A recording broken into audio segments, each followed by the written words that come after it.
भारत का मीडिया लगातार हमास के साथ इस्लाम जोड़ रहा है, इस्लामिक मोमडन वगैरह वगैरह जोड़ रहा है। कभी आपने सुना है कि इजराइल के साथ उन्होंने यहूदी शब्द जोड़ा हो? एक ट्वीट भी नहीं है आरएसएस वाले की, किसी टुच्चे से आरएसएस वाले की भी नहीं है कि ये यहूदी है। भूल गए को जो न रोके वो शामिल है जुल्म, कातिल को जो न टोके वो कातिल के साथ। एक बात और मैं आपके माध्यम से कहना चाहता हूँ, जो कोई नहीं उठा रहा और मैं परेशान हूँ कि नहीं उठा रहे, वो सारे मुल्क जो पूरी दुनिया को लगातार सबक दे रहे थे कि एनवायरनमेंट तबाह होता है, एक पत्ता जलाने से, एक पेड़ जलाने से, एक खेत जलाने से। रात को कोई बैठा हुआ अगर बूढ़ा अपने हाथ फेंक रहा है तो फिर हमारा कानून उसके खिलाफ खड़ा हो जाता है। यहाँ जंग जो कहीं ज्यादा बर्बाद करती है उसके ऊपर कोई कैद नहीं लगाई जा रही, कोई बंद नहीं लगाया जा रहा। वो एनवायरमेंटलिस्ट कहाँ छुपे बैठे हैं, कहाँ खामोश बैठे हैं? ये कहने की हिम्मत क्यों नहीं पड़ रही कि जंग बंद करो, ये आगे आने वाली नस्लों के लिए बहुत खराब है। आप लोग बहुत सवाल उठा रहे हैं कि भारत सरकार ने गलत किया, लेकिन कुछ दूसरे लोग ये भी दलील दे रहे हैं, भाजपा के लोग, कि आज भारत ने अपना हित देखते हुए एब्सेंट रहने का फैसला किया।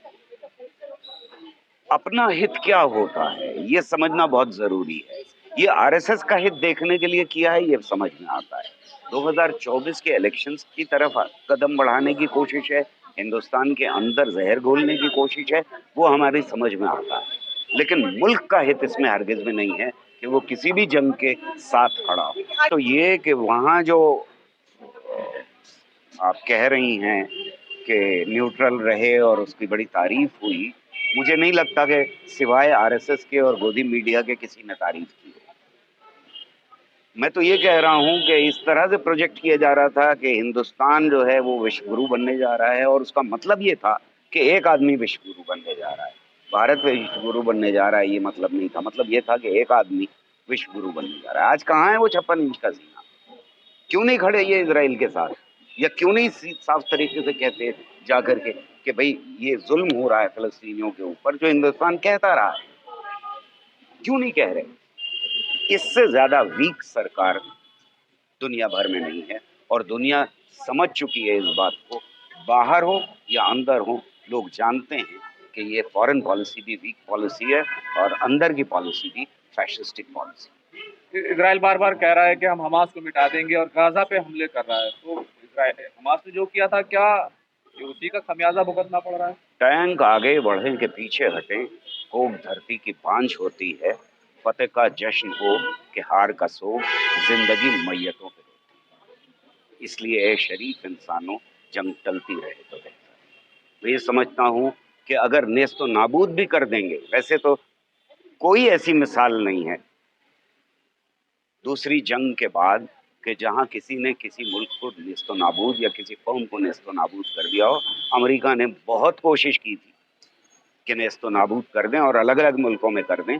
उन्हें लेटेस्ट तो अफगानिस्तान छोड़ के भागना पड़ा है, और उनके हाथ में दिया है जो टेररिस्ट हैं, जो अफगानी जनता के ऊपर जुल्म ढा रहे हैं, उनके हाथ में सत्ता देकर के वो भागे। मैं नहीं समझता कि इससे कोई भी हल निकाला जा सकता है। नेस्तो नाबूद करना तो छोड़िए, खुद अपना और इंसानियत के लिए खतरा इजराइल अपना बन, कब्जा बढ़ा सकता है, पूरे गाजा पर कब्जा कर सकता और वो कब्जा कम भी हो सकता है कल। कोई मुल्क, मैं बार बार दोहरा रहा हूँ इस बात को, कि आज की सिचुएशन में, इंटरनेशनल सिचुएशन में, कोई सवाल ही नहीं उठता इस बात का कि कोई मुल्क किसी दूसरे मुल्क के ऊपर लार्ज लेवल पे कब्जा कर ले और वो फिर चैन से जिए। है। अगर कब्जा भी होगा, चैन से नहीं जी पाएगा इसराइल। कोई भी मुल्क नहीं जी, कोई भी मुल्क नहीं। सिर्फ और सिर्फ अमन, चैन और शांति ही इंसानियत को और मुल्कों को बचा सकती है। लेकिन भारत का मीडिया लगातार हमास के साथ इस्लाम जोड़ रहा है, इस्लामिक मोमडन वगैरह वगैरह जोड़ रहा है। कभी आपने सुना है कि इजराइल के साथ उन्होंने यहूदी शब्द जोड़ा हो? एक ट्वीट भी नहीं है आरएसएस वाले की, किसी टुच्चे से आरएसएस वाले की भी नहीं है कि ये यहूदी है। भूल गए, इसलिए यहूदी नहीं कह रहे हैं क्योंकि इनकी किताबों में लिखा हुआ है कि यहूदियों के ऊपर जो जुल्म किया हिटलर ने, वो जुल्म सही था। गोलवालकर की किताब ये कहती है कि हमें हिंदुस्तान में सबक सीखना चाहिए कल तक हिटलर के साथ थे, यहूदियों के खिलाफ थे, आज यहूदियों के साथ है, मुसलमानों के खिलाफ है, कल को किसी और के साथ होंगे और मुसलमानों के साथ खड़े हो जाएंगे। इनका कोई धर्म ईमान नहीं। आपको क्या लगता है अमेरिका क्यों नहीं कोशिश कर रहा, जबकि वो सुपर पावर है, वो ह्यूमन राइट्स की भी बात करता है, उसके बाद भी वो शायद ये जा रहा है इसराइल को? मैं समझता हूँ कि उन्होंने दूसरे युद्ध के बाद एक पुलिस वाला खड़ा कर दिया जिसको वो चाहते थे कि कंट्रोल करे वहाँ के सारे रिसोर्सेज को, खासतौर से पेट्रोलियम रिसोर्सेज को, और वो अमेरिका का हिस्सा है, वो अमेरिका के स्टेट की तरह है। वहाँ एक दिन भी खड़े होने की ताकत वहाँ की सरकार की नहीं थी। अगर अमेरिका अपना हाथ खींच ले तो अमेरिका उनके अपोजिशन में कैसे जा सकता है? अमेरिका उनके अपोजिशन में इसलिए नहीं जा सकता, वो तो उनका हिस्सा है, वो उस एरिया को कंट्रोल कर रहा है, तो दुनिया को धमकी दे रहा है लगातार इसराइल के बलबूते के ऊपर। जो काम खुद नहीं कर सकते वो इसराइल से करवाते हैं, तो उनके खिलाफ खड़े ही नहीं हो सकते। मैं नहीं समझता कि वहाँ के अवाम ज़रूर खड़े हैं, बड़े बड़े डिमॉन्स्ट्रेशन हो रहे हैं, यूरोप के अवाम खड़े हैं, बड़े बड़े डिमॉन्स्ट्रेशन हो रहे हैं। हिंदुस्तान में जहाँ लोग इकट्ठा हो पाए वहाँ पर बहुत बड़े डिमॉन्स्ट्रेशन हुए हैं जिनके ऊपर मुझे फख्र है। और आज की मीटिंग प्रेस क्लब के अंदर एक ऐतिहासिक मीटिंग इसलिए थी कि इसके बावजूद के हर जगह आवाज़ को दबा दिया गया है, प्रेस क्लब में हमारी सरकार, आरएसएस की सरकार नहीं बंद कर पाई आवाज़, और लोग आवाज़ उठा रहे हैं। गौर साहब, आप तो ऐसे कह रहे हैं कि जैसे सिर्फ इसराइल ही गलत है, उसी ने गलत किया। क्या इसराइल ही गलत है? इसराइल के अवाम और इसराइल की सरकार में हमें डिस्टिंग्विश करना चाहिए। इसराइल की सरकार जो अमेरिका की शेक के ऊपर काम करती रही है पिछले 70 सालों में, 65 सालों में, जो भी, वो जाहिर है आतंकवादी सरकार है, वो स्टेट टेररिज्म में यकीन रखती है।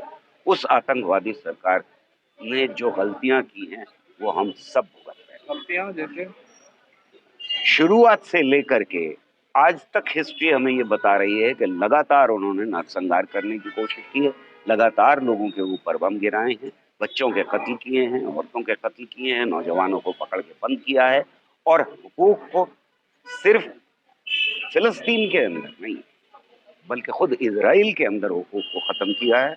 और अभी हमें साथ दिखाई दिया है कि वहाँ के सुप्रीम कोर्ट को जिस तरह से उसके ऊपर हमला किया गया है, खुद वहाँ की सरकार ने और वहाँ के प्राइम मिनिस्टर ने, वो क्या कम है ये बात कहने के लिए कि लोकतंत्र को वो ट्रैम्पल करते रहे हैं, उसको रौंदते रहे हैं, सिर्फ दूसरे मुल्क में नहीं बल्कि अपने मुल्क के अंदर। आज हम देख रहे हैं कि किस तरह से सरकार ने, जो बहुत कमज़ोर सरकार है, उसने यूनाइटेड नेशंस के अंदर जो मौका मिला था अपनी बात को पुरजोर तरीके से रखने का, वो खो दिया है। जालिम को जो न रोके वो शामिल है जुल्म, कातिल को जो न टोके वो कातिल के साथ। तो कातिलों के साथ खड़े हुए आज, लेकिन उनके साथ भी पूरी तरह से खड़े होने की हिम्मत नहीं पड़ी। 120 मुल्कों ने इसका साथ दिया यूनाइटेड नेशन के रेजोल्यूशन का, और 5-7 मुल्क ऐसे थे जिन्होंने साथ नहीं दिया।